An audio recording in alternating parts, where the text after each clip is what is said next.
overarching goal for the next couple of days. But we're going to start with Heather, so I'm going to turn it over to Heather. Thank you. So we might be together for an hour formally, but we'll see how this goes, right? So I wanted to start out just giving you guys an overview of what we have learned from 3, and soon, once we get scores back, once we get results back, we'll have 4 years of testing. If you've been to one of our TDA workshops at the IU in the past, this may be familiar to you, but this all comes from talking to teachers, talking to the contacts that we have at the state, and talking to the people that we know at DRC. So what do we know about TDA from now 3 years of testing? We're in a much better place now than we were a couple of years ago when this TDA was new and we were all freaking out about it because it's 19% of the test, and now it's 25% of the test, and we're all still a little, talking ourselves down off the ledge for that. But here's what we know from 3 years of testing. One, I think we've done a pretty good job of owning this. TDA in the classroom has to be more than just assessment, right? If we give the kids a TDA, there are still schools that have TDA Tuesday. It makes me want to scream or cry. I'm not really sure which. But if we give the kids a TDA on Tuesday and we grade them and it's terrible, and we give them a TDA the next Tuesday and we grade them and it's terrible, and we give them a TDA the next Tuesday and we grade them and it's terrible, what are we doing? Nothing but reinforcing how to write a bad TDA. If there's no instruction in the middle, that's like me saying, I'd really like to lose some weight. So I'm going to weigh myself on Saturday. Saturday's a good time to weigh myself. Throughout the course of the week, I'm not going to do anything with my diet. I'm not going to change my exercise habits. And I'm going to weigh myself again on the next Saturday and hope that I've lost some weight, but I haven't changed anything. If all we do is assess kids on TDA, then we don't do anything instructionally and we don't actually change. So that's one big thing that I think we've done a pretty good job of changing teacher mindset, that we can't just assess. Have a TDA on every common assessment. Have a TDA at the end of every unit. We have to do some instruction in what goes into that so kids know what to do. Okay? This is a big one. This is something that Jen and Heather and I have worked on really for 2 years now. The instructional components to kind of slow things down so that kids can master the parts of TDA, because there are an awful lot of parts, and we're going to put you guys through a little bit of a painful exercise today. I'll apologize now, to really illustrate all the different components that go into it, actually crafting one, actually writing one, because kids need more time to master every single little component of it, because there are about 12 different things that you have to do to actually get to the TDA essay. And we tend to say, okay, well, we now understand close reading because we read closely one time. Now you know the process. Now go and do it, and then write an essay from that. It doesn't really work that way. Kids need time to master the subcomponent parts of that TDA. We tend to say, okay, we've practiced writing a thesis statement one time. You should have it. You should be able to write a thesis now for any prompt. But it doesn't really work that way. Okay? So Jen and Heather and I have done a lot of work with really breaking down what are those subcomponent parts and what are the instructional things that we can do to give kids time to master them, sort of in isolation. And are you guys to the point where you're buying into every TDA doesn't have to make it to full essay? Give me a thumbs up if you're there. Okay, good. I'm glad to see that. Because that's the problem. We say, okay, you've written a thesis now, go write an essay. There's a whole lot that has to happen between those things, right? The graphic organizers, the templates, the acronyms, the races, those kinds of things, they just don't work, especially when we look at the new prompts. And I shouldn't even call them the new prompts. We'll get to that, because they're not new. They've been the same. There's been a little bit of misinformation out there, and part of it is on the part of those of us who have been trained by the experts in TDA. They're training us differently than what we're seeing on the test. So there's been an aha moment for me this past fall. I know, it's terrifying, isn't it? Yeah. All right, but anyway, the race and any of those kinds of things, they don't really truly get kids to the kind of analysis that needs to happen for TDA. Because if you template it and you say every TDA can be a 4-square, or every TDA can fit into this nice, neat little package, a 5-paragraph essay, whatever, not every TDA lends itself to that. So if you tell kids, I want to see a 5-paragraph essay. I want to see an introduction. I want to see 3 body paragraphs. Each body paragraph should have a different piece of evidence. What happens if there are only 2? Really good, solid pieces of evidence. What are kids going to do? They're going to put in 3 because you told them to. 2 good and 1 bad equals not a good score. The old constructed response questions, remember the old open-ended, the really short ones, the ones that they still do in third grade, you can fill that with every piece of evidence, and as long as you have the right evidence and a bunch of garbage in there, you can still score those points. Doesn't work that same way on TDA. You have to have the right evidence in order to score that 4. It's very, very, very precise in terms of the writing, in terms of the analysis, in terms of all those things, right? So the graphic organizers, the templates, the acronyms, it's too formulaic, it's too prepackaged, and it doesn't get kids to the kind of high-level thinking in writing that is necessary for TDA. Okay.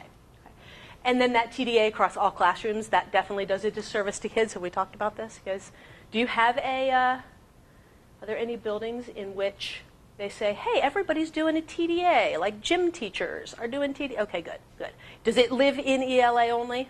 Okay, so that's my little bullet point for those schools that do say gym teachers on Friday have to write a TDA. So I can talk through that. If you guys aren't living in that world, then we don't even have to worry about that, right? But there is still a little bit of confusion as to what is actually being tested. Even still, after 3 years of testing, there still is confusion out there as to what is actually being assessed. What's being assessed? It's more an assessment of reading in written format than it is of writing. But writing still matters. There's at PDE, there is a cadre of experts, what they're calling it. It's a group of IU people who are coming together and basically developing some professional development to have some consistency statewide in the PD around TDA. So the 3 big things that they keep going back to: what is actually being assessed, what is important in TDA, and if you guys want to write this down, if you want to jot this down, or take a picture of the screen after I write this, these are the big components of TDA. First, reading comprehension. If we don't understand the passage, that becomes problematic when it comes to TDA. Next is analysis, obviously. And the last one is essay writing. Those are the 3 big things that kids need to do to be successful on TDA. So I'll step out of the way if anybody wants to take a picture of that. Okay? Reading comprehension, analysis, essay writing. 2 of the 3, if you took the 9 criteria from the rubric, they all really come down to those components. 2 of the 3, reading comprehension, analysis, obviously those are reading skills. Essay writing, obviously a writing skill. When the scorers score, they are trained to go to the analysis component of it first. So analysis really trumps all. So we're going to have a little conversation about what is analysis actually. Okay? So those really are the 3 big things. But there still is that confusion, especially when we get into middle schools. You guys probably not so much, because ELA is all in the same block. But in middle schools where they have the reading class and the writing class, does that happen in the middle school here? Do you guys know? Okay. So there's a lot of times there's fighting. Now I don't know. I haven't worked with your middle school teachers much, but a lot of times there's fighting. No, you take it. No, you take it. No, you take it. No, you take it. Nobody wants it, right? Nobody wants to own TDA. But really, truly, where should it live if we have to designate it to one? Probably in reading. But you can't separate the reading from the writing. You have to have that beautiful marriage of both teachers working together to build those skills, because that's really what is necessary there. Okay? So what is analysis? What I'd like you guys to do is turn and talk and discuss what is your definition of analysis as a teacher, and if you had a group of kids in here, what would they say analysis is? Turn and discuss. What is your definition, and how would your kids define it?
together. In your conversations, in your teacher definition of analysis, the state defines it, I don't have it memorized, the state defines it as the process of breaking something down into its subcomponent parts for closer examination or for reflection or something like that. How many of you guys talked about something like that? Definition of analysis, breaking something down into its subcomponent parts. Right? That's what reading analysis is, right? If we're reading a short story and we really want to focus on characters, what are we doing? We're breaking those characters down into what makes them tick, to what makes them who they are. That's breaking it into its subcomponent parts for further examination. Analysis very much is a reading skill. So some of you guys said you talked about that in your definition of analysis. Did anybody go into what does analysis look like in writing? And that's what you were talking about? A little bit? A little bit? So I wrote on the board while you guys were talking, what does analysis look like in writing? Analysis is the process of breaking something down into its subcomponent parts. But if we just say, here's an example of figurative language, or this character has this trait, is that analyzing the character? It's kind of summarizing the character's traits, right? So what is analysis in writing? Well, by definition, it includes this intersection of two things. There have to be two things in order to analyze. Because if we say analyze the figurative language in the poem, what's going to happen? They're going to list all the similes. They're going to list all the metaphors. They're going to show us where they were in the text. But is that analyzing? Because we didn't give them anything to analyze. Just saying analyze the figurative language, you have to show how the figurative language does something.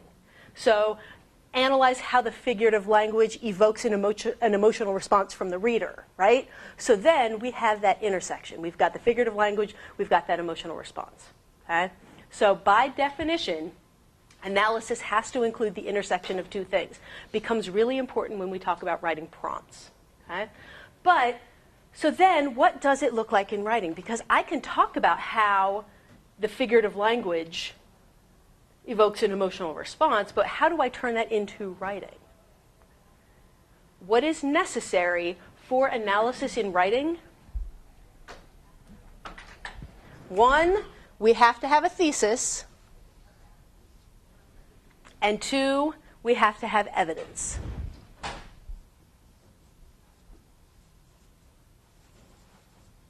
So we come up with our thesis. Let's go with that example of the emotional response, right?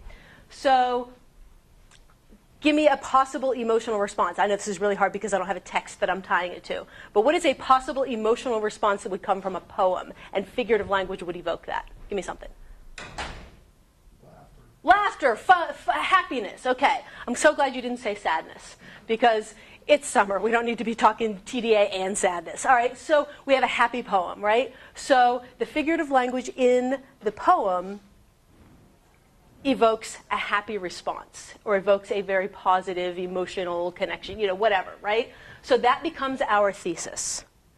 The kids have to come up with that because they have to come up with the why and the how, right? Then we have this example of figurative language, or we'll say it's a simile. The analysis in writing is showing how that text evidence supports the claim that I made in that thesis. So here's the evidence. Here's how it evokes that happy emotional response.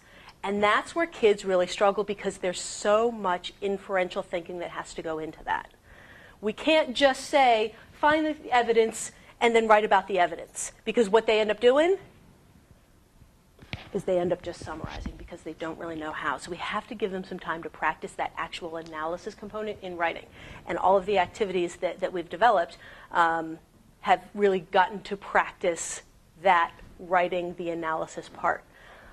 In the TDA cadre of experts, funny little story, when Jerry Thompson, she's the consultant from the Center for Assessment that PDE and DRC have hired to conduct these workshops, I guess I can call them, where we talk about reading, comprehension, analysis, and essay writing. Her analysis very much goes into the reading analysis and digging into the literature and how to do that deeply, which is really, really important. If kids can't do that, then they'll never turn it into writing.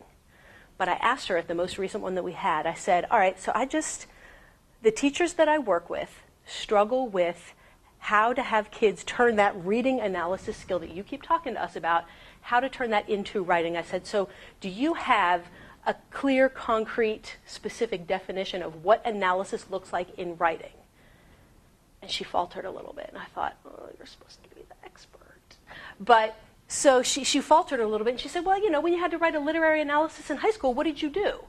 And I said, I know what I do. I have a definition. I just want to hear from you what your definition is so I can confirm that mine is okay. And she didn't have one, and I was a little concerned about that. So I said, so what I talk about with teachers and what I have them share with their students, because it is really kind of a student-friendly definition, analysis is showing how the evidence supports the thesis.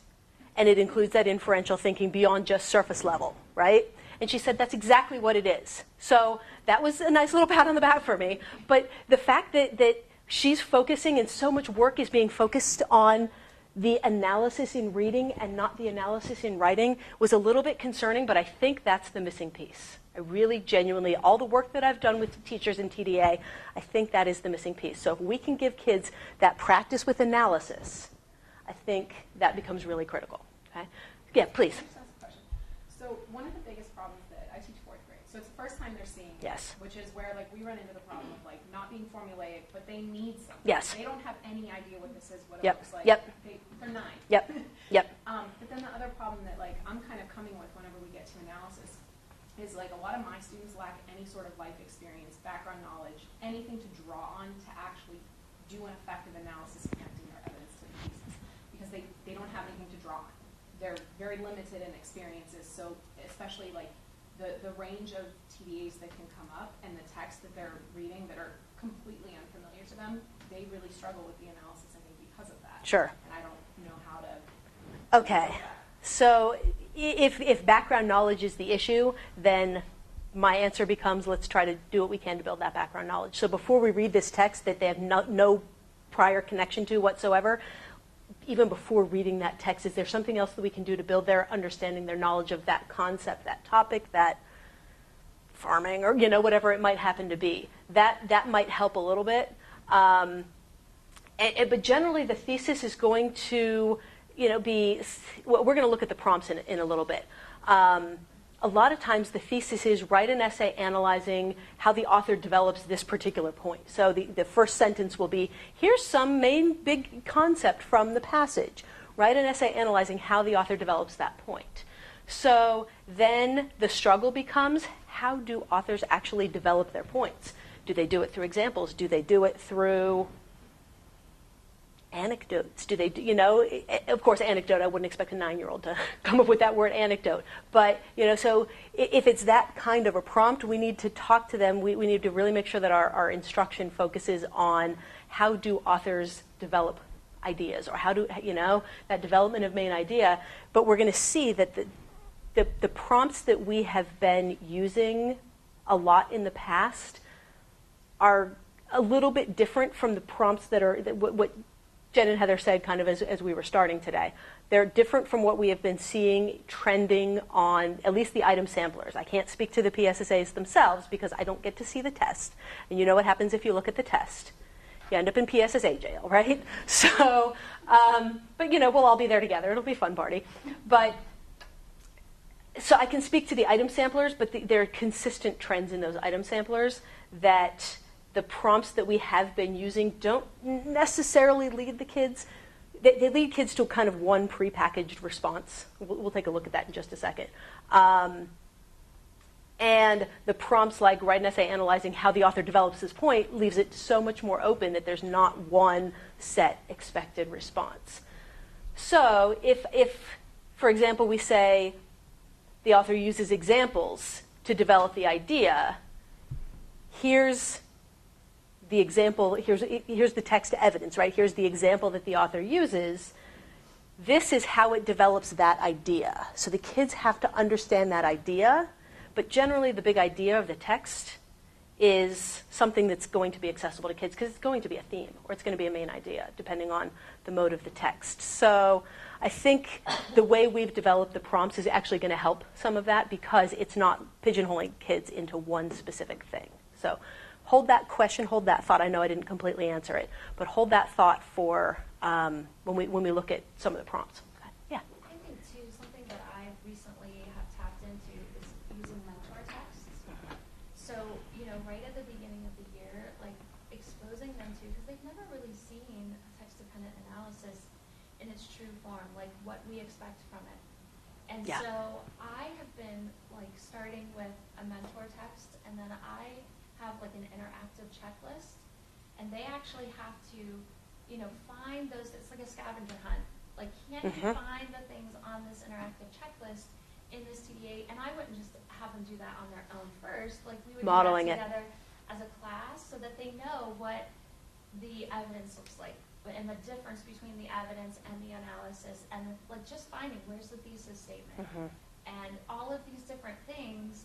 And it makes them feel so much more comfortable because now they know what the end result should look like. And I think Jen and Heather talked to 6th grade last year about it really took a load off of me, like saying, you don't have to do a full TDA every single time. Like, let's just practice this part first. Let's just practice this part first.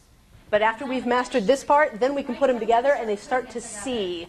Yeah. I say color coding. Like, I have them like they underline the thesis this column, Yep. they underline that. And they love doing that. And then, but it was just As soon as they do it, turn it into writing it themselves. Yes. But again, not an entire essay. So here's how this author did this thesis. Now immediately write your own thesis. Make it different from that one. Don't just copy that one down so that they see how an author, how a writer, I shouldn't say an author, how a writer crafts that thesis and then can immediately internalize it and produce it. But yeah, Emily's point of using those sample essays, sample student essays, that's why we're here these 2 days, because that's what you guys are going to be doing. You're going to be crafting those sample essays. So even if we're isolating that skill of just writing the thesis and we're not taking it to full essay, we can still look at a full essay to give the kids exposure to what the full essay looks like. Here's the thesis, and then when we're ready, we can say, see what the thesis does to set us up for success for the rest of the essay. So we can start to build that, and that's building good writers too, So hopefully these ideas will help. But yeah, if we just say here, write the entire essay, that's where kids fall short.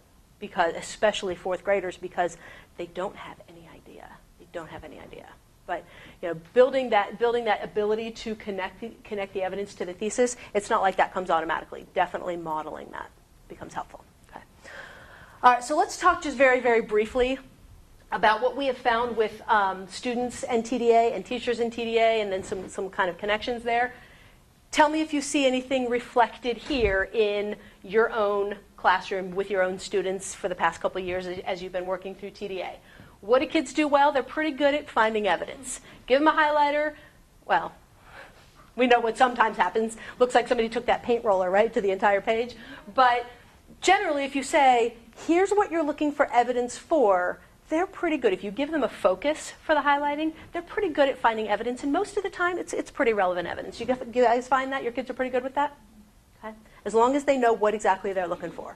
The clearer we are with our expectations, the better kids are going to perform. And they're pretty good at writing a summary.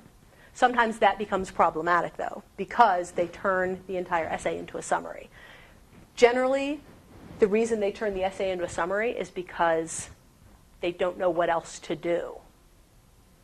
They just end up summarizing the evidence because they need more practice with that specific skill of writing that analysis.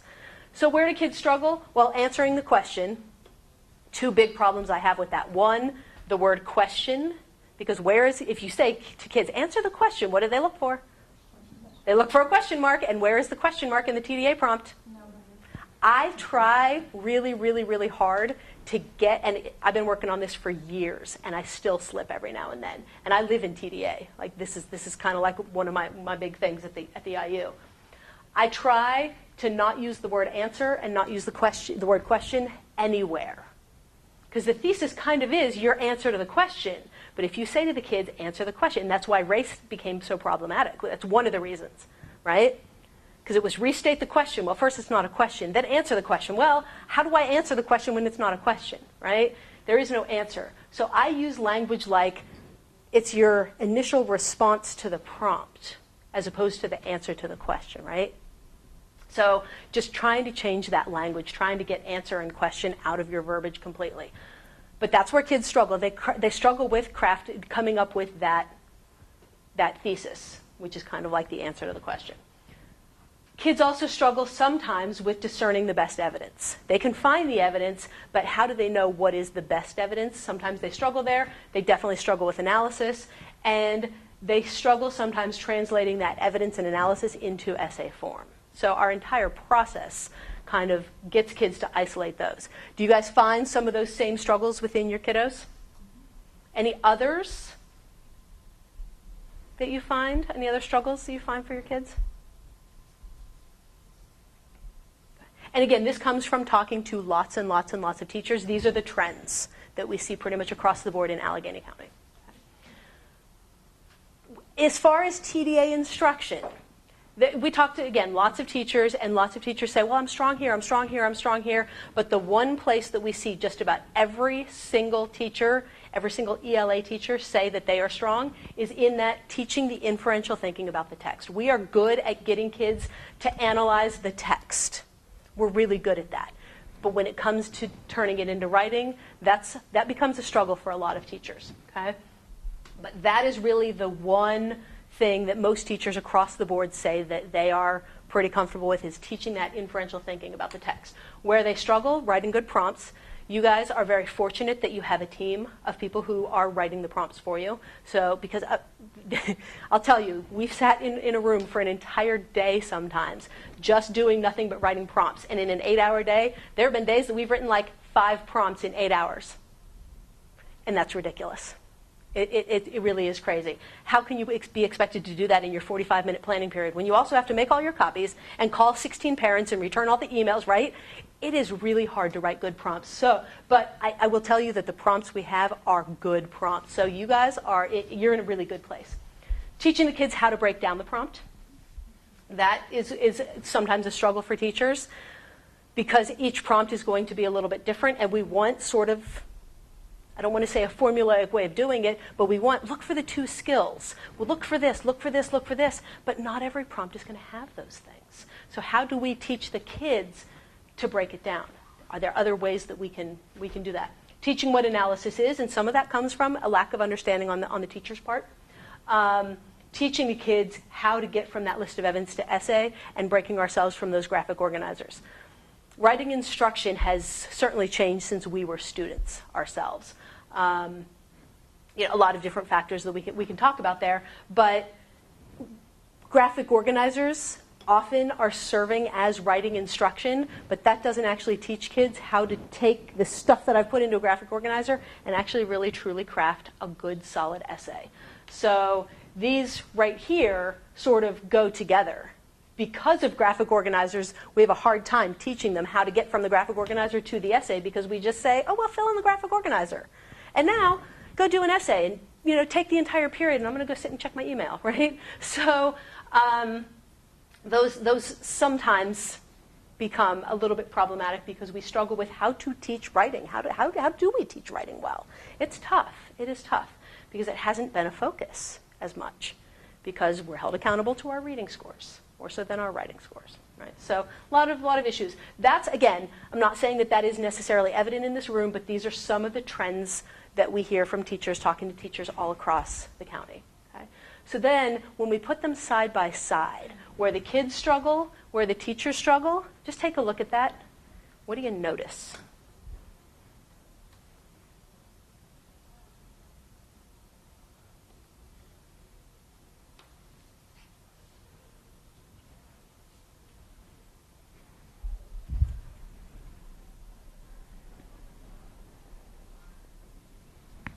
Do you see some parallels?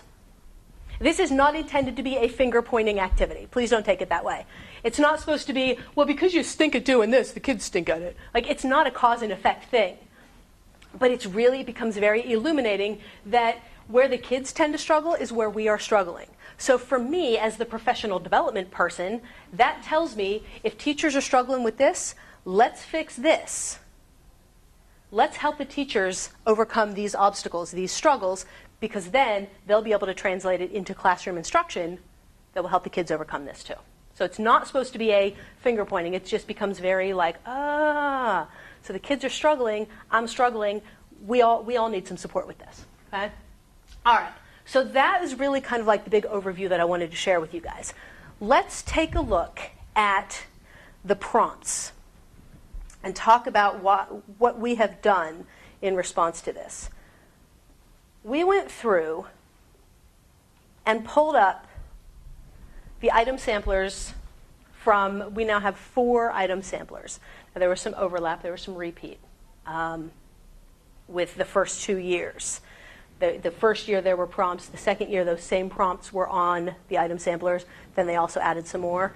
But as soon as this pulls up in Word, we're going to take a look at the prompts, and I have them all the 4th grade prompts from this year, this year, this year, this year, all the 4th together, all the 5th together. And we have 4, 5, and 6 represented in the room. So we're going to take a look at 4th grade first, then 5th grade, then 6th grade, just to see what kinds of trends we see in the format of the prompts.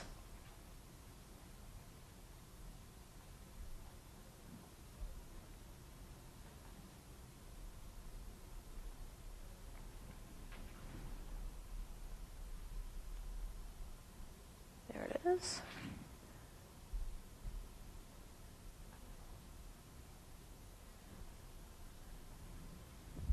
All right, let me see how much bigger I can make that on the screen. Tell me when it's big enough that you can see it, okay? Is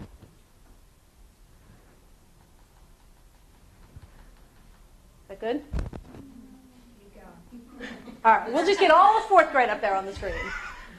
I know, the eyes after 40, I'm telling you. After 40, that's the cutoff. All right, do we have them all?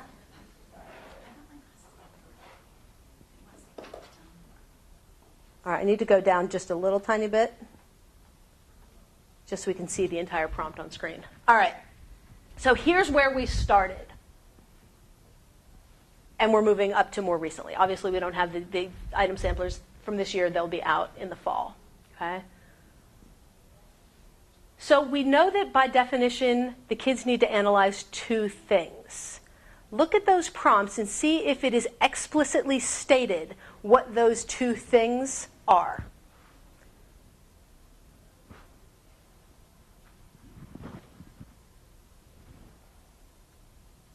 Not so much, right? They're much more implicit.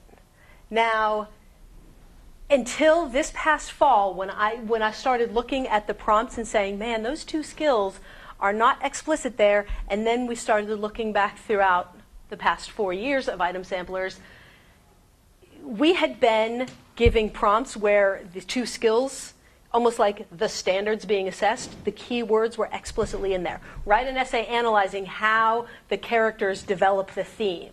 So you could tell kids, look for those words, characters and theme. I don't see characters and theme in there. Now, on the one hand, that's a little bit scary because we know we need to assess some skills, some very specific standards, right? And having characters and theme in there is helpful for kids.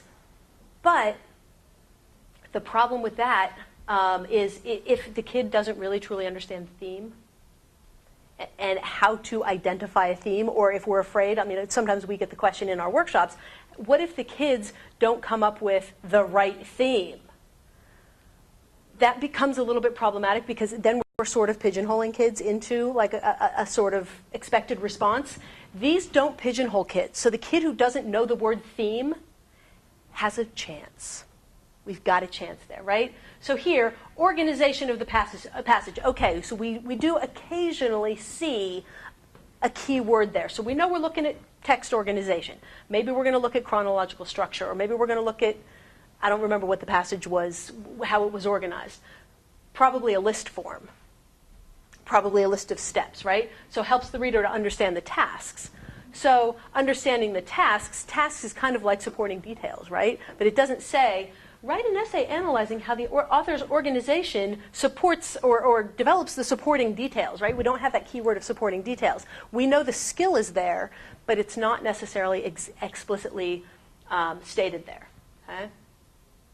We see a lot of here's a quote, here's a quote, here's a quote, or here's a big idea from the passage. We've seen that a lot in the item samplers. Write an essay analyzing how the authors support that statement, how it shows a lesson she learned, right? There's a theme.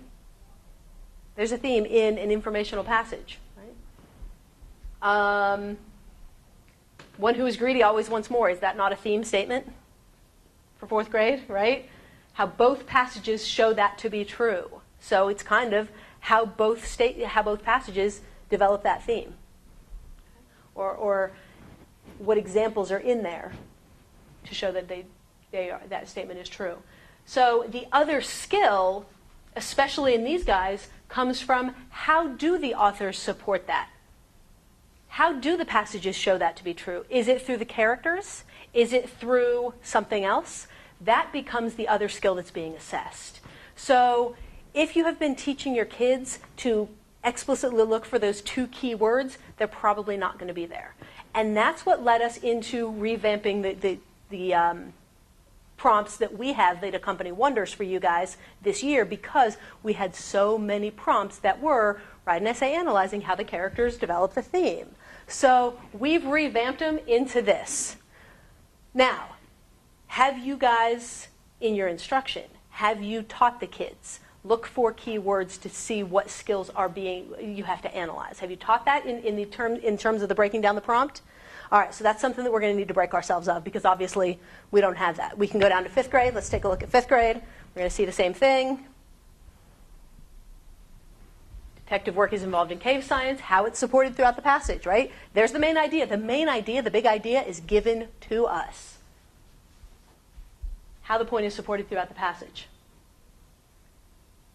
So we do have minor characters and themes. So here we do have explicitly those 2 stated in that item sampler prompt. So I'm not saying get rid of them completely, but every now and then throwing one of those in, and that's what we did. We left in the prompts in Wonders. We left some of them in where the 2 skills were kind of explicitly there, because there's a chance the kids will see that, but man, the likelihood of them seeing something more like this is so much higher.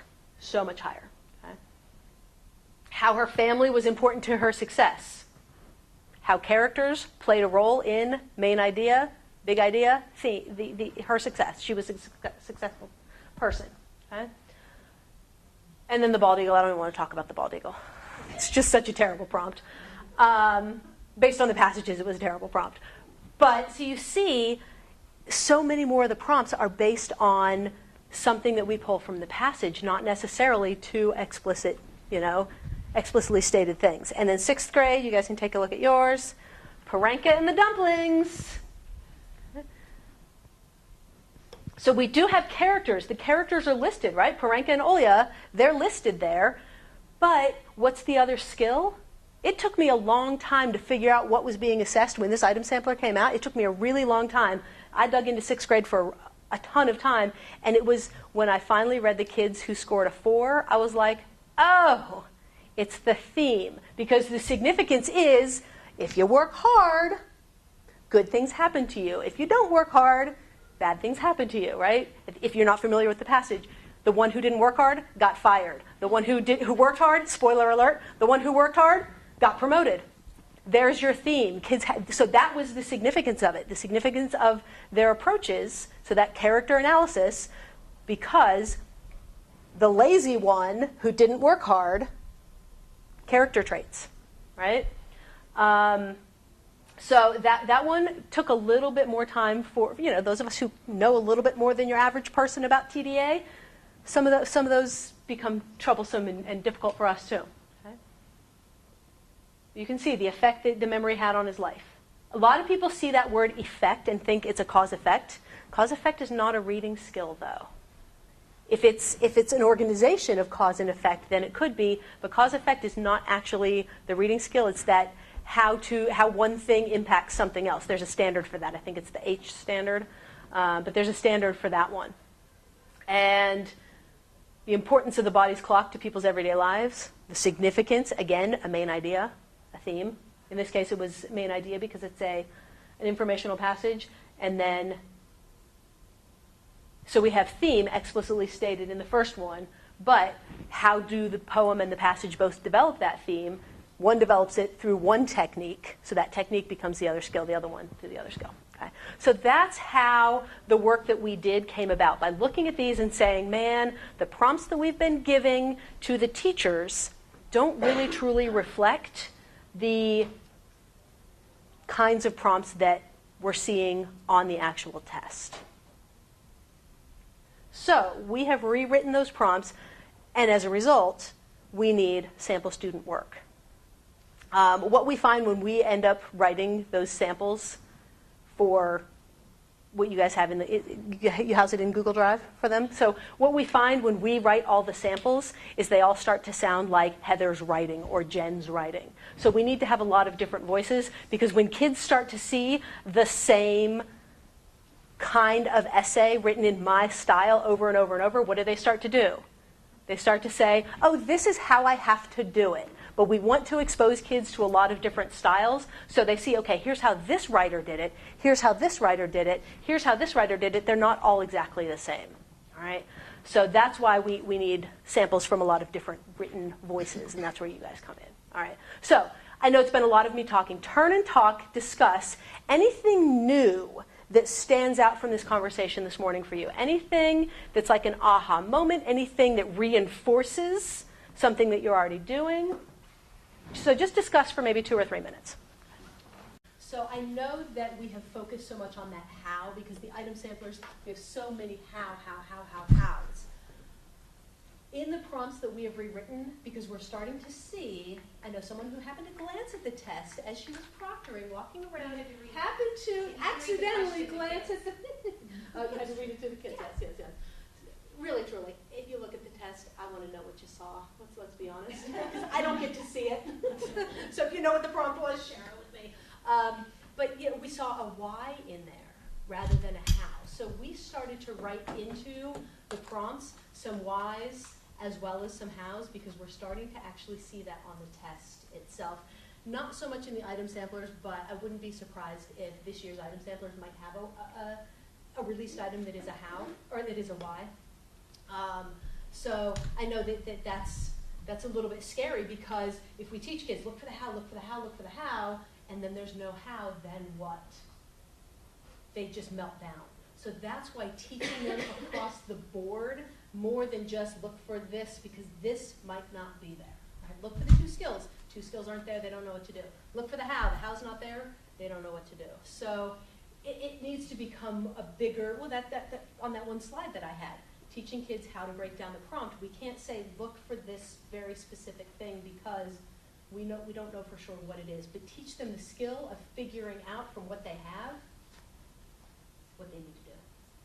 That skill is so much more important. Can you not hear me? I moved the mic. Did you turn the bell back off when you broke for think so. conversation? I don't think. You might have a dead battery.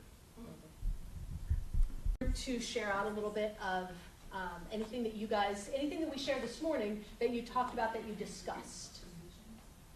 We had a lot of conversation.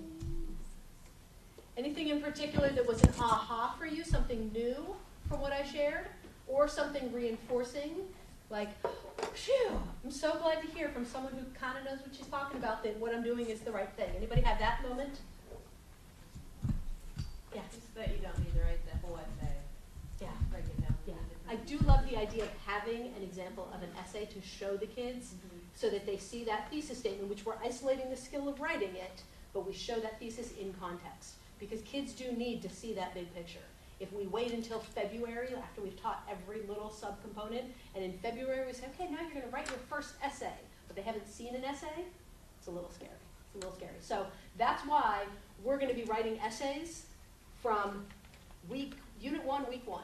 We're going to have an essay for that. Even if the kids never actually get to writing in Unit 1, Week 1, we still have an essay that we can show them. Here's where the thesis is, here's where this is, here's where that is. And we can always come back to it. We can always cycle back. So good. I'm glad to hear that. That worked for you. Yeah.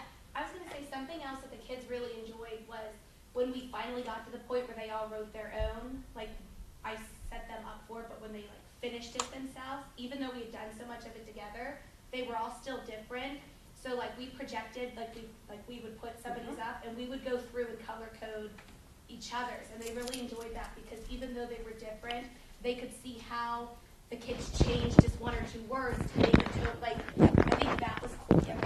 And having learning, kids, there's 21 of you, and every one of you did it different. right, having kids see multiple sample responses is great. I know in Wonders we're probably going to only end up with one response to each prompt. Is that right, ladies?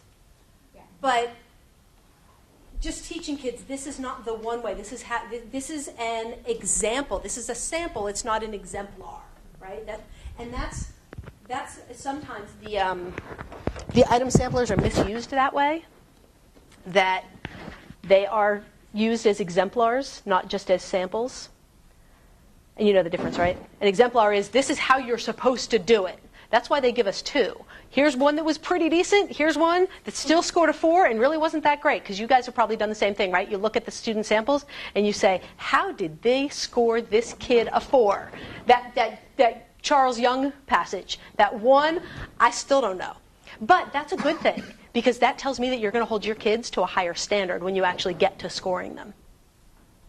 If you say, there's no way that I would give any of my kids a 4 on this, it's when you say, ooh, this only got a 1, I would have given it a 4. That's when we're going to talk.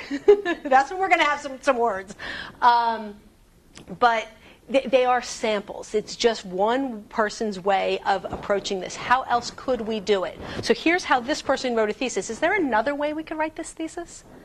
Is there another thesis that we could write that would still get us there that's a little bit different? Right? So having those conversations with kids is really, really important. And that builds them to be able to think in writing rather than following a specific template format, whatever. Okay? All right. Anything else that stood out for you guys? All right. So let's, go ahead. I attended one of these TDs. Okay. And the released items you told us were not good questions. They're getting much better. The first year, like let's take a look at, where's bald eagles? Let's go back to bald eagles.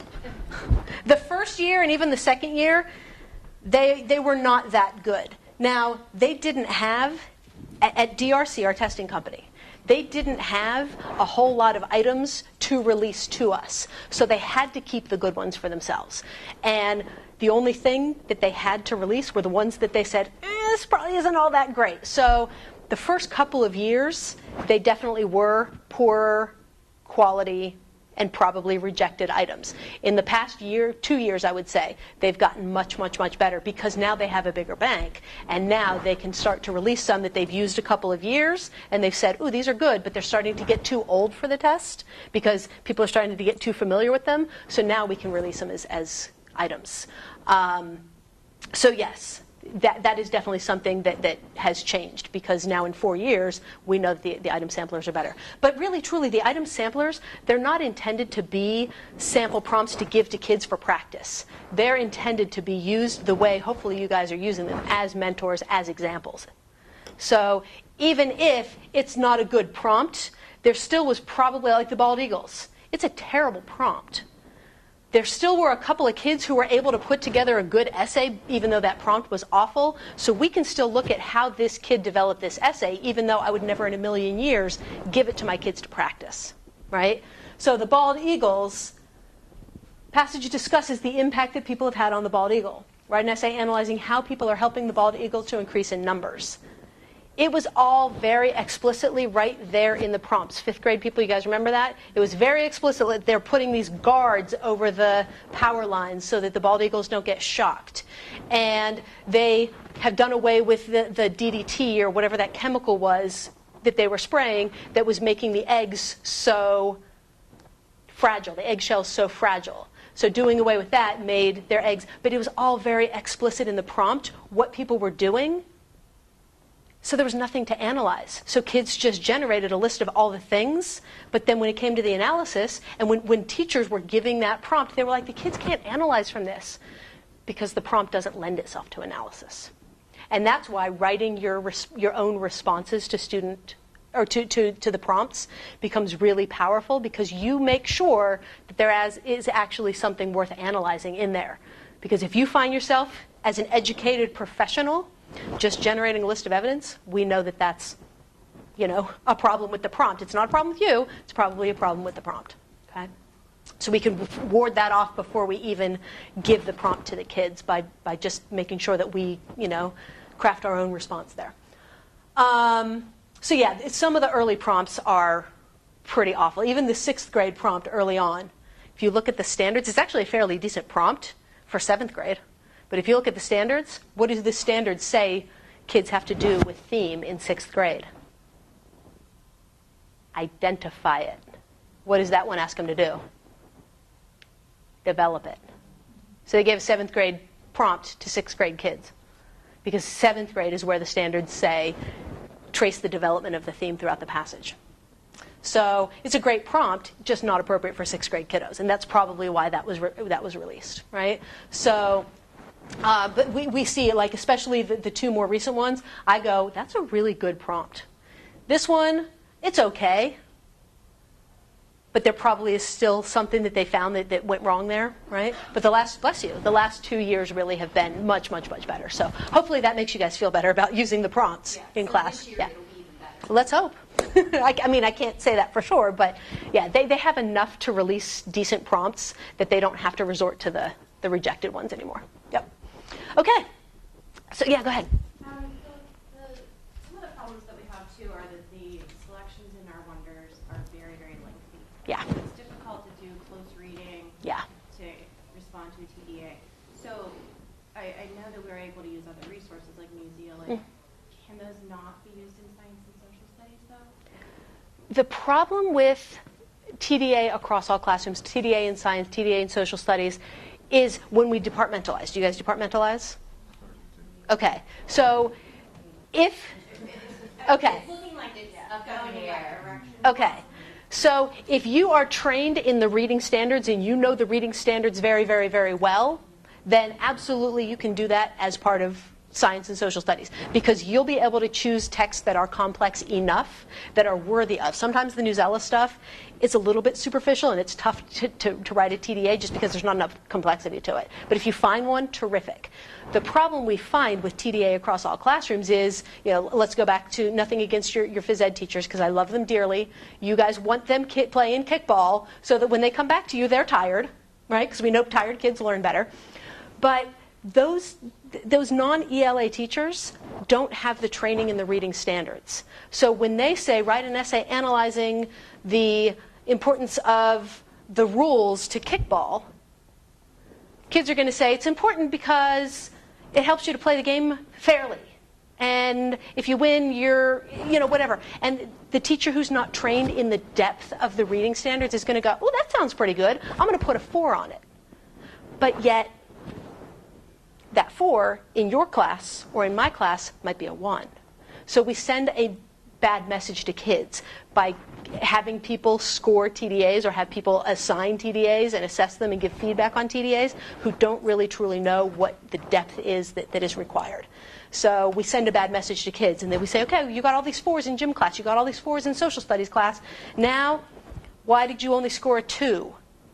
On the actual test, right? So if you are teaching those content areas and you want to bring TDA in with passages that are related to that are complex enough, absolutely. I never know how much we departmentalize, so I tend to say, don't make it a mandate for every teacher in the building. So that's kind of where that's going, and it makes sense, right? It makes sense for us not to do that. Okay. Great point, though. Great point. Thank you.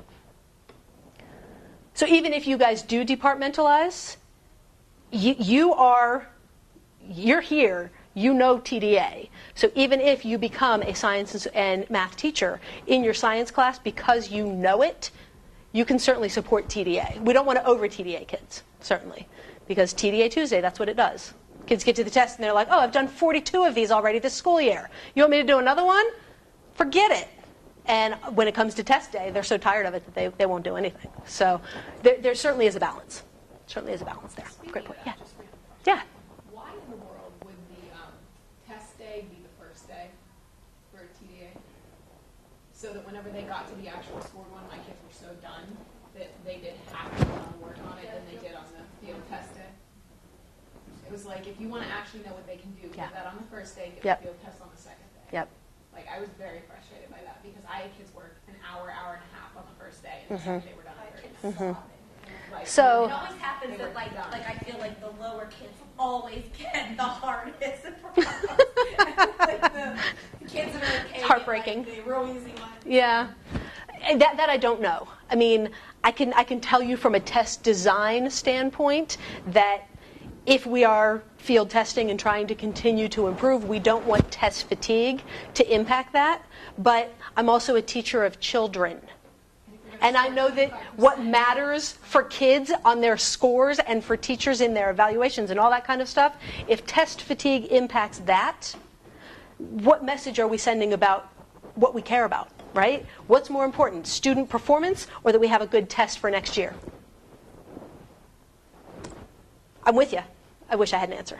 I mean, you know what the answer is. You know where the emphasis lies because of that. But yeah, it's very frustrating, and I wish I could fix it. I don't have that kind of power though, because it's been that way for a really long time. I think 4 years they've done it the same kind of structure. So, all right, you guys ready to take a quick little break? All right, so it is now 9:20. So 10 minutes enough? Come back together at 9:30. I'm going to give you guys an exercise to do that's going to be, you're not going to love it, but it's okay. It's all right. It's going to be fine. And then we'll before lunch get into the actual like reviewing the prompts and the revised prompts that we've come up with, and maybe get to writing before lunch. I'm not totally sure. So, all right. No, don't you love when we just change things up on the fly? No. I was going to make you guys write a TDA yourselves and think of like all the different processes that have to go into like the actual process, start to finish, the reading processes, the writing process, all of that kind of stuff, in addition to modeling one for you. So we're going to kind of meld those together. I'm going to model one with the two brothers. How many of you guys are familiar with this story? All right, good. Some people have read it before. Some people have not. I'm going to give everybody a chance to just read through and familiarize, but I'm going to kind of model if we were to do the process start to finish. Now, this isn't something that you're going to do in September. If your kids are not familiar with TDA, you're not going to go through the entire process, obviously. But while I'm doing that, I want you guys to write down, you can write it down on your copy of Two Brothers, whatever. I want you guys to write down everything that I do. Every single thing that is required to get from start to finish to TDA, okay? So just write down, what are we doing, right? That's your goal, as you're also watching and paying attention to this process. But before we do that, I want to show you sort of where the change in the prompts came from, or kind of how that came about. This was the original prompt with Two Brothers that we have used for modeling, for collecting student samples, that we've used at the IU for TDA workshops in the past. This was the original prompt. Can you guys see that? In the short story, The Two Brothers, each brother takes a different path in life. Write an essay analyzing how each brother's point of view conveys the central message. What do we see right there in the prompt? Very explicitly, two skills. We know that we don't see that very often, so what Jen and Heather and I have done is said, okay, can we still use that same big idea of what we're trying to elicit from the kids, but craft it in a way that it's worded a little bit more like what they're going to see on the test. So for some of them, we were able to take this and turn it into something more like this. This is really still getting at the same big idea from the kids. This is the one that I'm going to be working off of today, though. Okay. You guys see that? In the short story, The Two Brothers, each brother has a different view of happiness. Write an essay analyzing the importance of each brother's perspective. We're still analyzing the same thing. What are we analyzing here? Point of view and central message. The importance of each brother's perspective. Guess what? Guess why their perspective is going to be important? Because it's going to support the theme. It's going to support that central message, right? So it's just crafting the wording a little bit differently so that it's a little bit more like what they're going to see. Okay? So if you've done this before, chances are you've done it with this prompt. We're going to see it with this prompt instead. Okay? So what I'd like to do is just give you guys a few minutes, read through the passage. You don't have to, if you are naturally a highlighter or an underliner while you read, by all means do that. We like to have people who read with pencil in hand. But if you want to read it for just basic surface level comprehension, that's fine too. I'm going to be doing some highlighting as I model through the process, so you don't have to. But if you want to keep this prompt in mind and just make some little notes about what you see in the text that supports that, you certainly can, because as adults we do that sort of automatically. Okay. So just take a few minutes, read through the passage. When you do the first read with kids, I was waiting for the camera. When you do the first read with kids, however you need to do that first reading of the text is fine, because we're modeling this instructionally. If you need to do it as a read aloud, you can do it as a read aloud. If you have the kids read it for homework and then the next day we're discussing it, that's fine. If you do it in class, reading independently, however it works, you know your kids best. There's no one right way of doing it. As soon as they are ready to read it independently, I say transition them to being able to read it independently. But if they're not there yet, you can still get through this process by doing the first read as a read aloud. All right? So then the next thing we want to do is, obviously, if there are any comprehension issues, we want to clear up all those comprehension issues, because we know this is number one on our things that kids need to have for TDA. I'm assuming that we've already taken care of all of that. If you guys are really, truly a class of my 5th graders, we all now understand the basic stuff of the passage. But our first purpose for reading, the first time we read the passage, is just for the basic comprehension. Then we need to go into the prompt and break it down. So you can do that a bunch of different ways, and I'm sure you guys have a ton of different strategies. I'm just going to end up modeling like one strategy, but again, multiple different ways of doing all of this. So we know the anatomy of the prompt. Let's assume that I've taught my students that anatomy of the prompt, because we know the prompt always has 3 sentences, 3 components. First sentence usually says something about the skill or something about the passage. What do we see in here? In the short story, The Two Brothers, each brother has a different view of happiness. Is that something about the skill, or is that something about the passage? The passage. Good job, kiddos, right? Each brother has a different view of happiness, right? So we're just giving kind of like a little bit of information about the guys, about the brothers in this passage. Okay? Then we know that second sentence is always that write an essay analyzing sentence, where we know that those words will always be there. It's the one constant that you can teach with TDA. There are very few, but with the prompt. So this tells us what we have to do. So what are we going to be analyzing?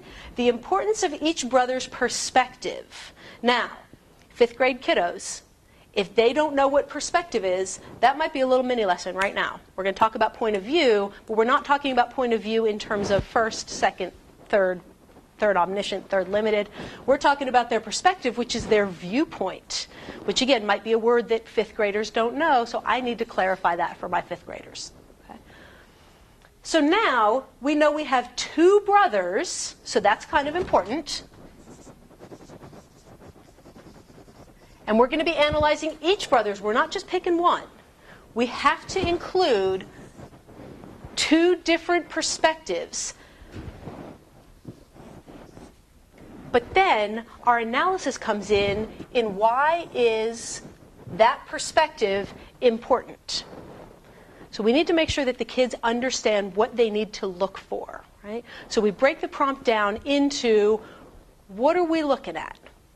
This is kind of like a why question, even though we don't have the word why in there. Isn't it kind of why each brother's perspective is important?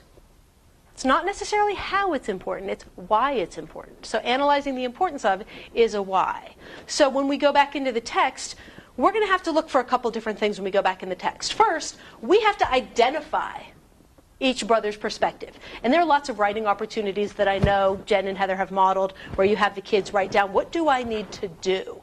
I need to identify each brother's perspective.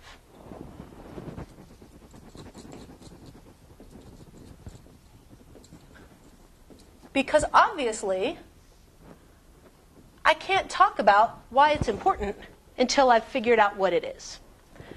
And then I also have to then figure out why it is important. So I need to look at the passage a little bit more globally. Okay? Decide why each perspective is important. So you can model that for the kids if they still need it to be modeled. If they can come up with that, even better. If they can come up with that turning and talking and discussing with a partner. This is just breaking down the prompt.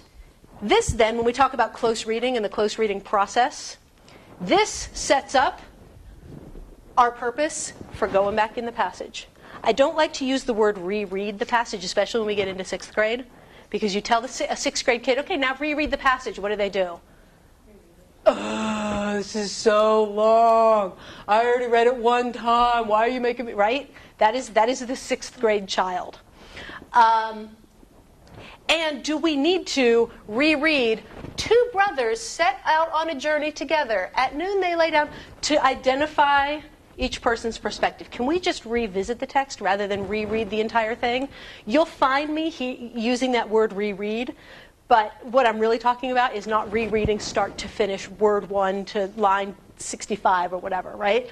It's go back into the text, revisit the text. So again, if you're writing down what are we doing in this modeling process, the close reading process is one of those things. Identifying the purpose for those rereads, those revisits of the text.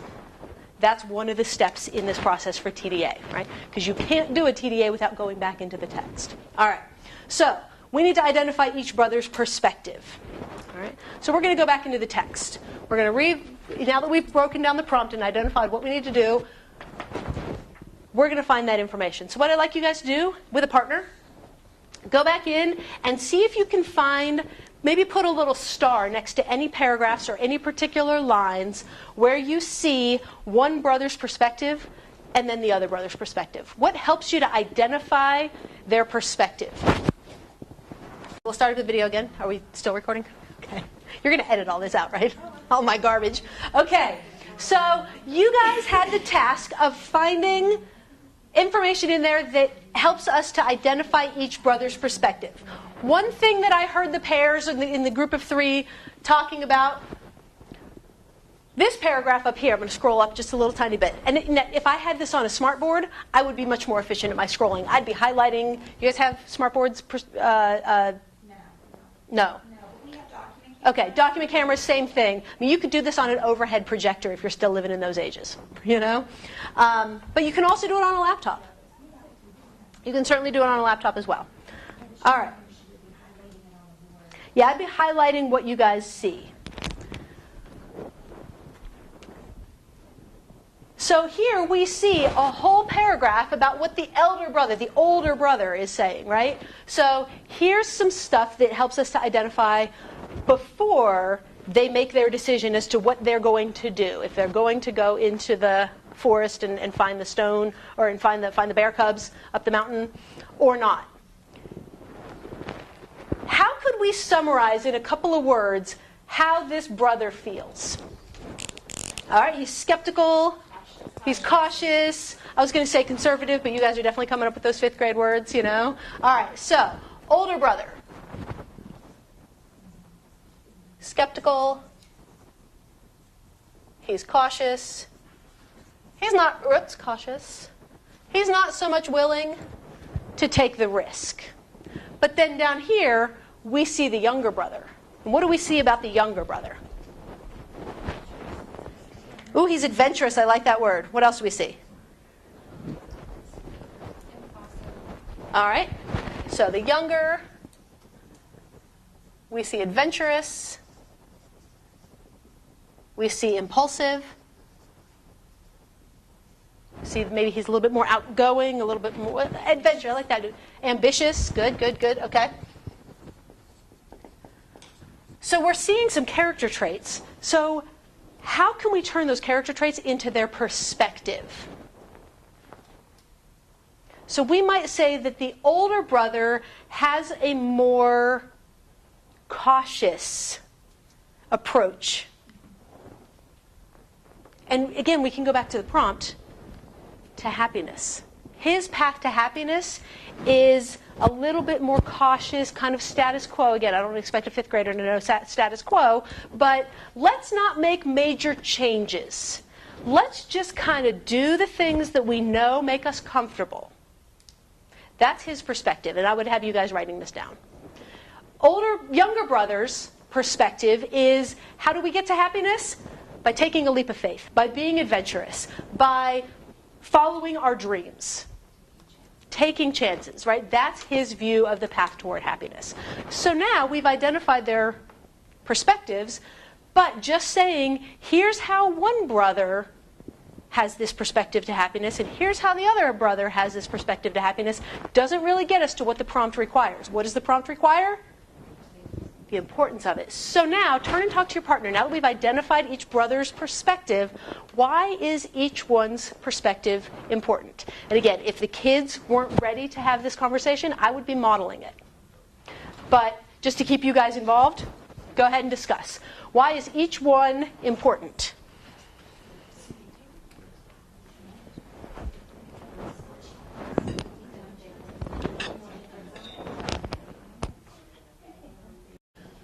Now, as English teachers, you guys are going to say, because they support the central message of blah, blah, blah. Do we expect that kids would automatically come to that? Probably not. Maybe your high flyers would do that. What do you expect that the average 5th grade kiddo would say about the importance there? What were you going to say? Well, I was going to say, I don't see it as central message as much as plot. Oh, really, really important. Can you say that again? I said, I don't see it as much as importance meaning central message, but the plot events, the development of the plot. Do you see how we can have two very different ways of going about getting to the importance? I mean, like, I understand that both of them end up finding happiness in their own way, and that's like the whole message of it, but that's also kind of like the climax of the story, which is a plot element. Absolutely. So we don't pigeonhole kids into having to find the right central message. It's, why is it important? And it could be important because it drives the plot. It could be important because it does drive the central message. It could be important because it just shows that everybody can have a different way of looking at things. That's what this story really kind of gets at. Everybody has a different view of happiness. Everybody has their own path to getting different places in life, which kind of is a theme, but if I don't label it as a theme, that's okay. That's okay. All right, so we have to come to a consensus in the group as to what we're going to live with for our thesis so that we can move forward with the rest of the modeling. So what do you guys want to say is the importance of this? These two different perspectives. Anybody want to share what they talked about? You can find happiness being true to who you really are or something. Okay. All right. Is that similar to what everybody else talked about? All right. So can find happiness. So this is the importance, right?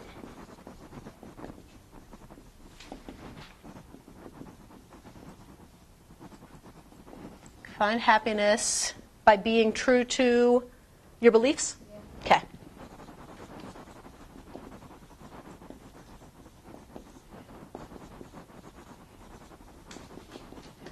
And absolutely, the plot events drive us to that conclusion.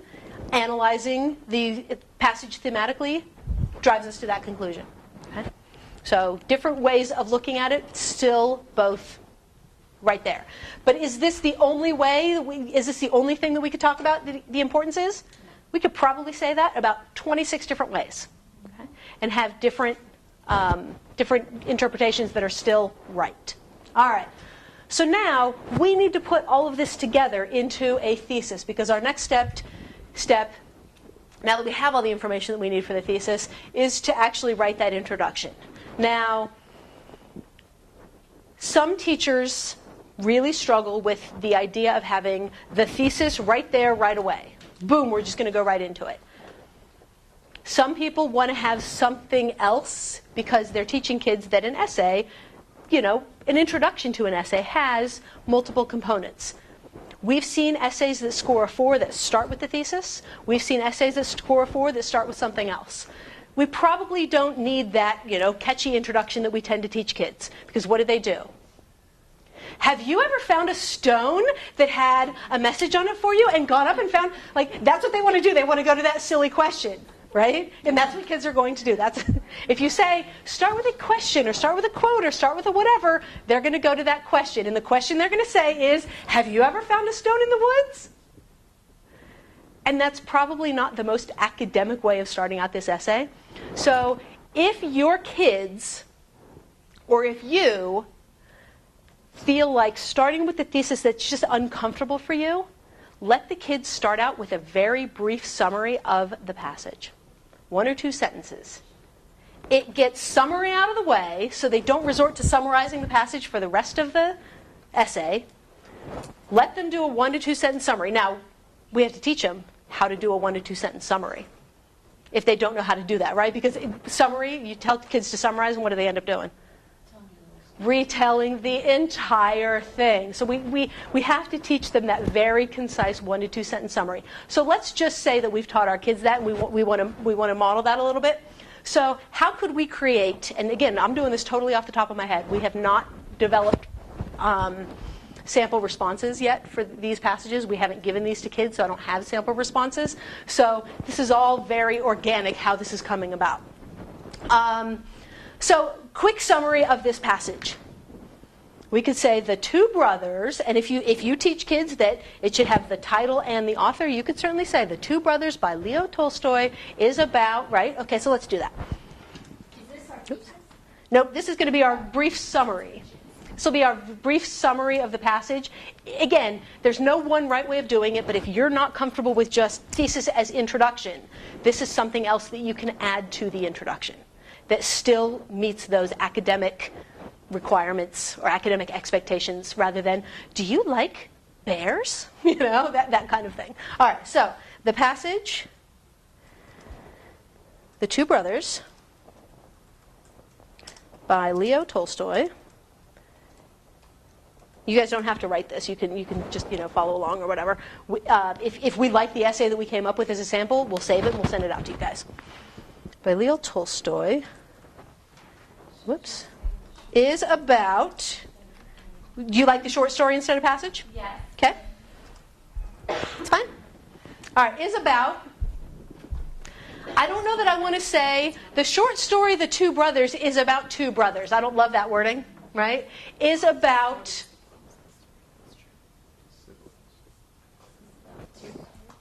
Okay, that's fine. Who Are faced with making Okay, who are faced.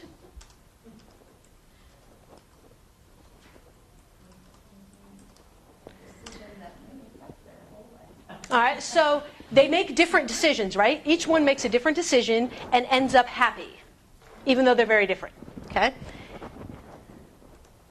Both brothers make their own decisions and end up happy. We don't need all the specific details about the mountain and the bear cubs and the castle and the king and we don't need all that stuff. Basic, big overview, 1 or 2 sentences. Teach kids how to write those, and now summary is out of the way, and I can focus on what else needs to go into it, okay? Both brothers make their own decisions and end up happy in their own way, okay? Then it makes sense to move into the thesis from there. So crafting the thesis, we want to, the big aha that I have with students when we write a thesis and we look at the thesis is how that thesis sets them up for success. Who do kids think they write a thesis statement for? The person reading it. But the thesis is really about who? Exactly. If I write a really good thesis, then I've set myself up. I know exactly where I'm going to go. It becomes my roadmap for my essay. That's an important conversation to have with kids because I don't think they get the reasoning behind why we should write a thesis statement. All right? And are we using that language of thesis statement pretty much from the beginning? Good. And a thesis statement, I know this is hard for a lot of ELA teachers, because we want to get in here both of their perspectives as well as the importance. It's going to be really hard to package that into just one sentence. A thesis statement can be multiple sentences. Some essays, it will just be one. But I go back to my days as a high school English teacher, and I taught kids, thesis statement is always just one sentence. It's always at the very end of the introduction. But it doesn't always have to be. I taught a lot of always. I've done away with all my extremes, all my absolutes in writing, because there's no one way of doing it. All right, so the older brother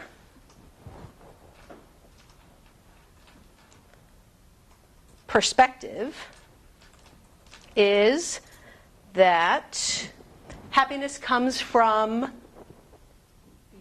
being content with what you have. Good, I love it.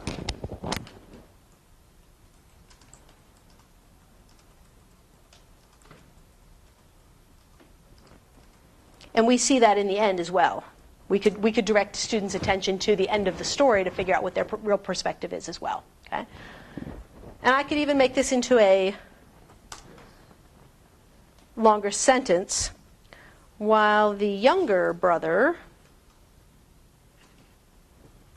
feels that happiness comes from adventure. Will that work? Or from taking chances?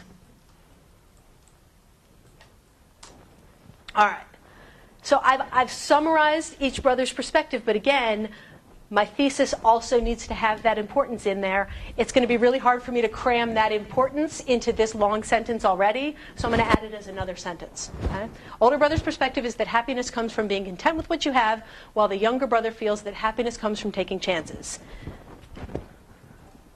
Both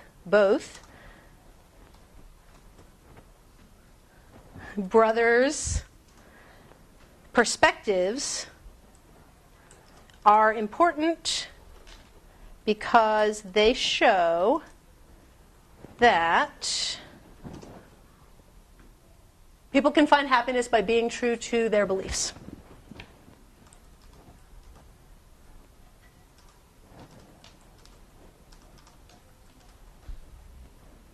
Okay. So now turn and talk. If this were your introduction to your TDA, where would the rest of your essay go? How many body paragraphs do you think logically would come from this thesis? What would go into those body paragraphs? Again, if your kids aren't ready to have this conversation because they're not really that comfortable with essay structure, then you have to model it. But again, I want to get you guys involved in this. So if your kids are ready to start talking about that because they understand basic essay structure and they can start to make some decisions for where they would go with the essay. But the idea is we look at this thesis and we say this thesis sets us up for exactly what we want to do with the rest of the essay. So when your kids are ready to talk about that, let them do it. So you guys go ahead and talk. If you were to write this essay, where would it go from here? This is, yeah. And that's okay. That's okay. I think that's where they do, they get very repetitive, where they almost have like a roadblock in their thinking, because they're struggling for different ways of thinking or come up with different ideas of how they want to say. So she's saying, I go with all that in the beginning, they're going to be lost. Like, how do I say that again? Yeah. Discussing. Is there too much in this introduction? The debate was about this sentence right here, identifying each brother's perspective, because where kids are going to go is, all right, so I'm probably going to have a body paragraph about this brother and a body paragraph about that brother. Did you guys talk about that? Most likely that's where you're going to go. Again, that's not the only place you have to go. But it's probably a logical conclusion to draw that's where we would go from this thesis. And we teach kids that each body paragraph has to have a topic sentence. One topic sentence is going to be about this brother. The other topic sentence is going to be about this brother. Do we want... Are we okay with the kids saying as their topic sentence for the paragraph about the older brother, repeating this exactly? The older brother's perspective is that happiness comes from being content with what you have. That becomes our topic sentence. Okay, so there's not one right or wrong way. The importance is in the conversation. If you say, all right, so we've already put it up here. If we reuse that as our topic sentence, does that sound repetitive to us? And if kids say, yeah, that does sound repetitive, we say, okay, then is there something else that we could do instead? rather than don't ever do this or always do this, right? Having the conversation really teaches them to be thinkers, and that's where the power of this whole instruction comes in. And there might be different perspectives even in this room, that some people say, I don't like this. Some people say, I love this. Again, there's not one right way to do it. Go ahead.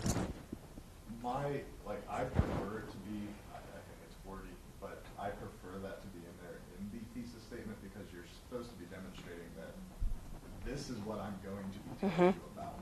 Like getting it out there right now, that I understood what the prompt was, I understand what my answer is going to be, here it is, and then from there, yes, it becomes a little repetitive, but if I'm personally a person scoring, that's the first thing. You're focused on, okay, look, I know they're looking at these three things, these are all important, that's what the answer's supposed to be, and then did they have the evidence? That's not going to be the difference between a 2 and a 3 or a 3 and a 4, having this or not having this in the introduction. The quality of the analysis is going to be the important thing. If you don't have it here, then we need to make sure that you do generate it in that body paragraph, because some kids will go from here, let's just say that that's not there, we just say both brothers' perspectives are important. If we go into the older brother's perspective is important because it blah, blah, blah, blah, blah, but we haven't identified it down here in this body paragraph, that could be a mark against a kid, because it doesn't demonstrate that they understand that perspective. So if you don't have it here, we need to make sure that we teach them, make sure that you do identify that perspective here. The purpose of the thesis is to, kind of get that information out there, that identifying, right? From this prompt, we said this is what we need to do for our thesis. So we want to make sure that is in there in the essay. Go ahead, Jen, and then we'll come back. I wanted to add there, I think this is the other part too, where you run the danger of it becoming like, just listing the perspectives that the brothers are telling. And if you really look at what the prompt is asking, your body paragraphs should be talking about why the perspective is important. Yep. So to me, I feel like we're just kind of splitting hairs, worrying about how much we're revealing, because naming what their perspective isn't really the analysis part of it. It's why is the perspective important, and showing how those perspectives are leading to that greater piece. Yep. But again, this whole conversation really illustrates there's not one way of doing it. There's not one way of doing it. Go ahead. So I feel like if you cut that out, all you've done is restate that entire paragraph, which shows absolutely no evidence of analysis right off the bat. Even if you go and then put it into all of your body and everything's there and it's detailed and you have, what their view was, what actions it caused, and what the final outcome of it was, that's great. But as a person who's not going to be spending their entire night like ourselves grading these, and you're spending 15 minutes on it, shouldn't I want to include some of, not saying that, and I usually tell my kids, you're writing too much detail in the first paragraph. Let's hit the main key points. There are two different perspectives. That is the importance of them. And then in my paragraphs for it would probably be more of compare the two perspectives and show how it affected it. And that's fine too. Yep. I just feel like if you're getting rid of a majority of that, then all you have is that. What is going to set your kids up for success? And if you can get your kids to have that same exact conversation that he just had with us, if you can get your kids to think like that, man, are they going to do well, right? That's what we want to elicit, that the kids are able to think that if I do this, this is going to be helpful to me. Maybe not in those very adult, very educated, very academic terms, but if we can get the kids to start to do that thinking for themselves, that's really powerful. So when we say, here's how you have to do it, I want to see this, then I want to see this, then I want to see this, then I want to see that, then we end up, kind of pigeonholing them, and then they panic when they forget to do one of the 14 things we told them to do in the essay. They panic. Teach them how to think through it. And that's really what this whole modeling process is really all about. So great conversation. Great conversation. And I'm not going to say the right way to do it, because there isn't one. There isn't one. All right. So let's just say that we want to live with this. We're okay living with this introduction. Let's just say that since most people in the room said logically we're going to have one paragraph about one brother and one paragraph about the other brother. So for each brother, we're going to say, here's his perspective on happiness, and here's why it is important. Here's the evidence, here's the analysis. Let's find one piece of evidence for the older brother and one piece of evidence for the younger brother. So we had 2 groups here and 2 groups here. You guys take the older brother, you guys take the younger brother. So we'll just divide and conquer just for the sake of saving time. Okay. With 1. Give me one piece of evidence that you guys found.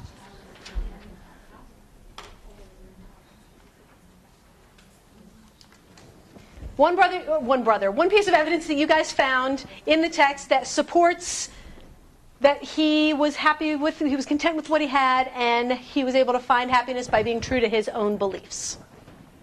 You guys were older brother, right? What'd you guys find? Well, we talked about him being content and cautious. So the one for content was on the back of the page. Okay. Paragraph 13. Yeah, paragraph 13. Here I lived quietly and well, while you, though you may have been a king, have seen a great deal of trouble. So there it shows that he was content. Okay. Quietly, he lived well. Okay. So for the sake of modeling, we're just going to go with that one, but we would repeat the process for the other one as well. So while you guys were working, I wrote a general topic sentence for that paragraph. And I said, I don't love it. I'll be honest with you, I don't love it, but here's what I put. The older brother found happiness by not going out to follow the son's instructions. Instead, he was happy with what he had in his life. So then I would add to this paragraph, I would put in there the quote from the passage. And we know, academically we would say something like, in the passage, and some people say in paragraph 13, you counted the paragraphs or whatever. That's fine. You don't have to do that. We've seen kids score very well doing that. We've seen kids score very well not doing that. You don't have to. If it becomes cumbersome to count the paragraphs, because on the test, I don't think the paragraphs are numbered. If it becomes cumbersome and it's a 3-page passage, 4-page passage in 6th grade, then that might be a little bit much. You could just say in the passage, the author says, and then you can quote it. You can teach the kids to paraphrase it. I struggle a little bit with younger kids in paraphrasing, because when you teach them to paraphrase, what do they end up doing? Okay, sometimes quoting, yes, absolutely. Or if they actually know what to do without copying it, they then end up with a rambling summary, right? So that's where they fall into that trap of summary. So if they need to quote it, let them quote it. It's fine. We have seen kids score a 4 in 8th grade with nothing but quotes as their evidence. That's fine. There's no one right way. You know your kids, if they're ready to paraphrase, we know that's an important skill, so teach it to them. But if they're not ready for it, let them quote. All right, so I would say something like, in the passage it states, or the author states, and then I put the quote in there. So there's my evidence. So I found my evidence. Then we need to get those analysis sentences in there. So here I have the importance. Both perspective is important because they show that people can find happiness by being true to their beliefs. So if I've come up with that, how does that quote show that the older brother found happiness by being true to his beliefs? So I'm going to go back to that quote again. He says, here I've lived quietly and well, while you, though you may have been a king, have seen a great deal of trouble. How does that show that he was happy by being true to his beliefs? That's where the analysis comes in, and you probably can't do that in just a sentence. You probably need multiple sentences to do that. Okay? So we might say something like,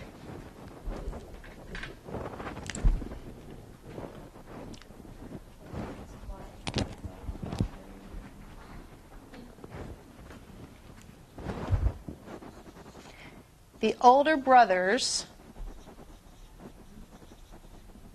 quiet, I'm spelling it just like the kids, quiet and maybe comfortable.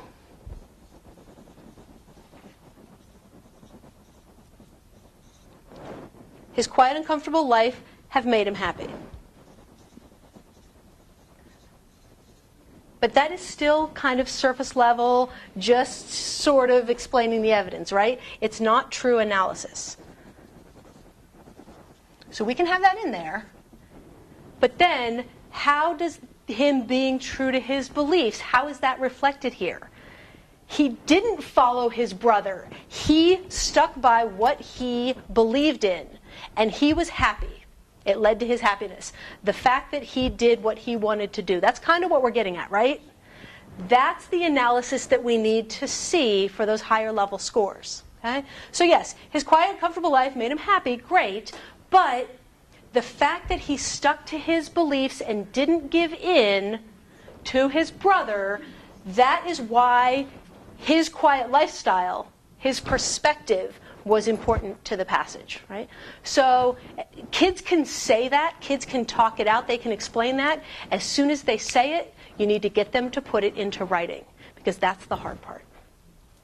So writing accompanies every little piece of this, right? Because I just said it, and now I would have to sit down probably for 5 minutes wordsmithing how to put that into writing. That's why I'm not doing it, because it's hard to model in front of kids, right? But talk it out, then write it down.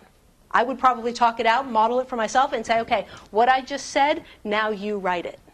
And have the kids work together and come up with the words for how to actually do that. Something, though, that again, if analysis is showing how the text evidence supports my thesis, and my thesis has this is the importance, I then have to show how this illustrates that importance that I identified in my thesis. So it all comes back to that thesis. We cannot underestimate the importance of that thesis in writing a good essay, because you can't analyze without it. Yeah, go ahead. Are there any keywords or cues that would give the reader an idea of this is my analysis? Like, this shows that, or this means... We see that a lot. Okay. I don't like this means, Right. because that just is what I did right here. This means that, right? And I'm just summarizing in my own words what it says rather than... my analysis, but we're not supposed to have them use the word my. We've seen a lot of kids use that first-person perspective, and that's hard for me because I taught for years. I don't want to see I, me, my, mine. Yeah, I don't want to see any of those things. It's tough. But we've seen kids do it. We know it's not the best writing, but, I mean, we've seen kids say, I can infer that. I can analyze this by saying it. To me, that's not really that sophisticated of writing. The reader can? Mm-hmm. Sure. Okay. So the analysis does need to have that evidence of inferential thinking beyond just the surface level. This is very surface level. We have to go deeper than that. Okay? So then you would repeat that, perhaps with, this group said they found another piece of evidence. They would put that additional piece of evidence into that paragraph. Analyze that piece of evidence, how that piece of evidence shows, again, illustrates that importance. Back to our thesis statement. Okay? And then we would switch and we would go to the other brother. And I'm just going to have you guys share with us one piece of evidence that you found, and we'll just talk about what that analysis might look like. Okay? So which one did you guys find? Did you use this? Anybody talk about this one? Yes. Okay, good. Since it's right there, let's do it. So I don't have to scroll anywhere. I don't have to go anywhere. All right. So tell me then, why does that show his... why is that important? Why is that perspective important?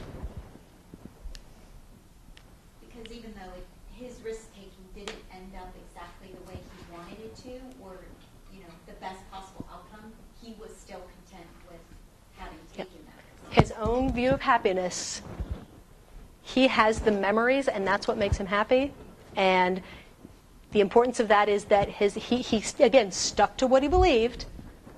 And he still believes that even though I have nothing now, I am still happy because I have the memory of it, right? So again, when we say that, get the kids to write it. That's what analysis looks like. And it is hard to turn that into writing.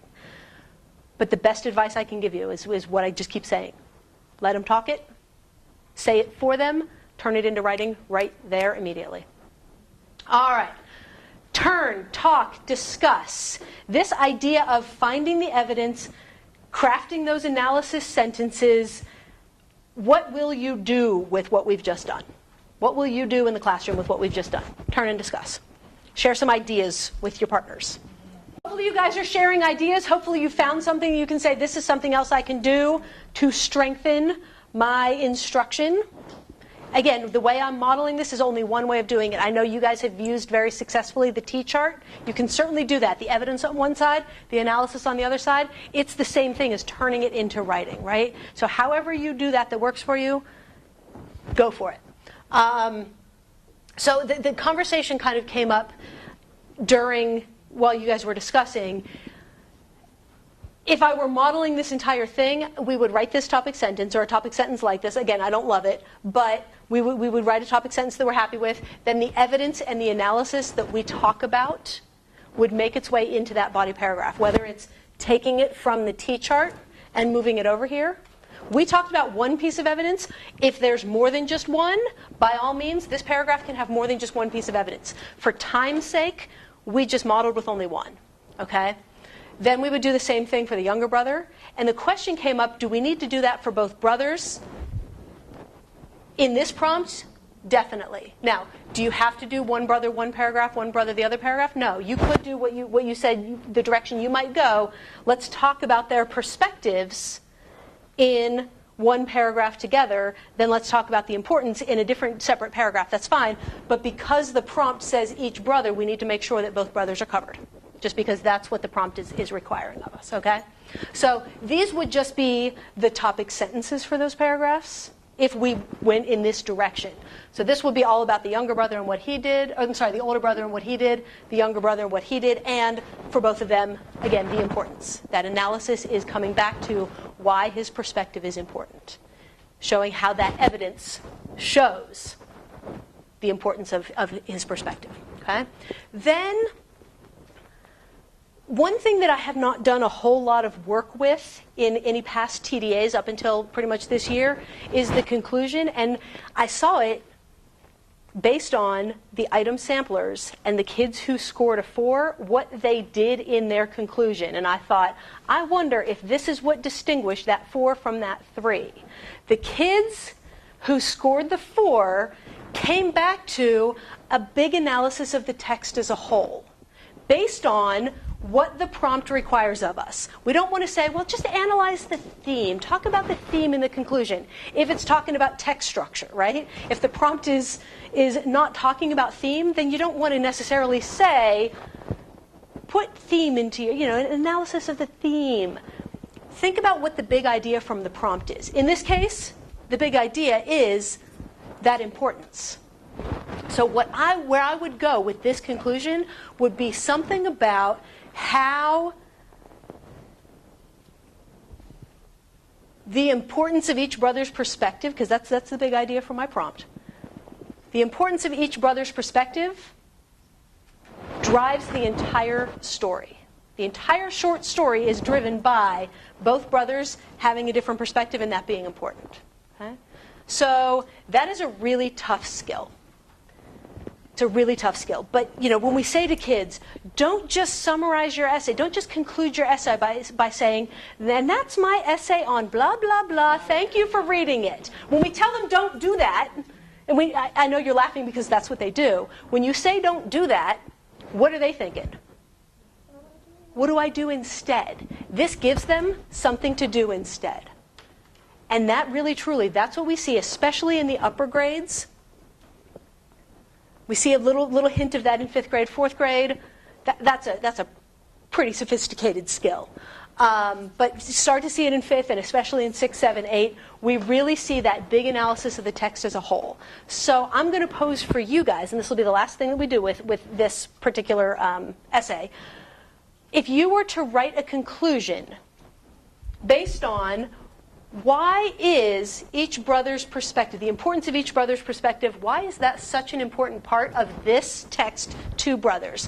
What would you write? Just jot that down somewhere. You guys can work together again. So having the kids come back to this. So you might say something about...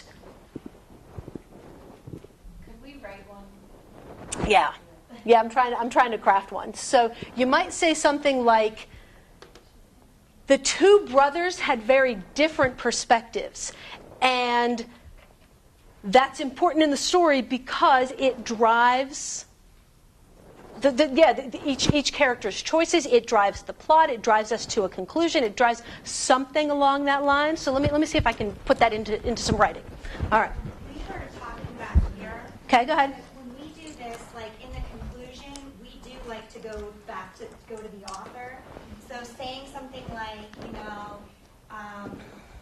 the author gave both brothers, it was important that the author provided both brothers' perspectives in this story to show you that there is no one way to happiness. This helps to reinforce the idea that there's not always one solution or one, means to every end. Like, so kind of like taking it out to like that global. Because that was one of the things we noticed in those essays that we looked at from North Allegheny, is that they took it to this big, like, global thing at the end. So, like, kind of restating your thesis statement, but talking about, like, the author, and then going to that bigger perspective, because that helped to support the overall idea that, there's not always the same, you don't always have to take the same path to get to the same result. I need all that. I'm the old one in memory. Going back to the author, because then that shows analysis of author's craft. And author's craft is almost always the key area component of TDA, almost without fail. Okay.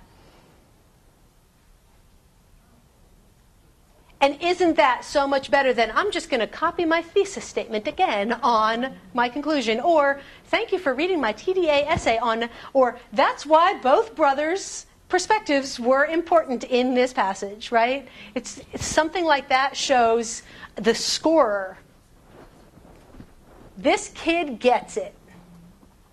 That's another one of those skills that we have to work on almost in isolation, because it's so hard.